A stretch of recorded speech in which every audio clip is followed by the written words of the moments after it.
আমি ঘোষণা করছি যে জনাব মির্জা ফখরুল ইসলাম আলমগীর সর্বোচ্চ সংখ্যক ভোটপ্রাপ্ত হওয়ায় রাষ্ট্রপতি পদে যথাযথভাবে নির্বাচিত হয়েছেন। একজন কলেজ শিক্ষক, চক ডাস্টার হাতে ক্লাসরুম থেকে যার যাত্রা শুরু, তারপর রাজনীতিবিদ। আজ তিনি বসছেন দেশের সর্বোচ্চ আসনে। জাতীয় সংসদে সরাসরি ভোটে সর্বোচ্চ 255 ভোট পেয়ে দেশের 23তম রাষ্ট্রপতি নির্বাচিত হয়েছেন মির্জা ফখরুল ইসলাম আলমগীর। 35 বছর পর সংসদে সরাসরি এই নির্বাচন। ঢাকা কলেজের অর্থনীতি বিভাগে শিক্ষকতা দিয়ে কর্মজীবন শুরু, কিন্তু রাজপথের রাজনীতি আর সাধারণ মানুষের অধিকারের টান উপেক্ষা করতে পারেননি মির্জা ফখরুল ইসলাম আলমগীর। আমি দুঃখিত, দেখতে দেখতে আমি খুব আবেগপ্রবণ হয়ে গেছি। 1986 সালে চাকরি ছেড়ে দেন।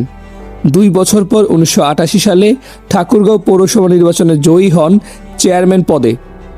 শুরু হয় এক বর্ণাঢ্য রাজনৈতিক অধ্যায়ের। 1992 সালে বিএনপির ঠাকুরগাঁও জেলা সভাপতি, পরে 2009 সালে জ্যেষ্ঠ যুগ্ম মহাসচিব বিএনপির, আর 2016 সালে দলের মহাসচিব। দলের সবচেয়ে কঠিন সময়ে হাল ধরেছিলেন তিনি। মামলা, হামলা, কারাবরণ কোনো কিছুই থামাতে পারেনি মির্জা ফখরুল ইসলামের পথ চলাকে। 2023 সালে ঢাকা মহাসমাবেশ ঘিরে গ্রেপ্তার হয়ে তিনি আপোষ করেননি তার নীতির সঙ্গে। পিছিয়ে যাননি কখনোই নিজের দলের জন্য। 2001 সালে সংসদ সদস্য নির্বাচিত হয়ে কৃষি ও পরে বেসামরিক বিমান প্রতিমন্ত্রী হন তিনি। বর্তমান সরকারে ছিলেন স্থানীয় সরকার মন্ত্রী। আর আজ প্রতিদ্বন্দ্বী কর্নেল অলি আহমেদকে বিশাল ব্যবধানে পরাজিত করে দেশের সর্বোচ্চ সাংবিধানিক পদে অধিষ্ঠিত হলেন মির্জা ফখরুল ইসলাম আলমগীর।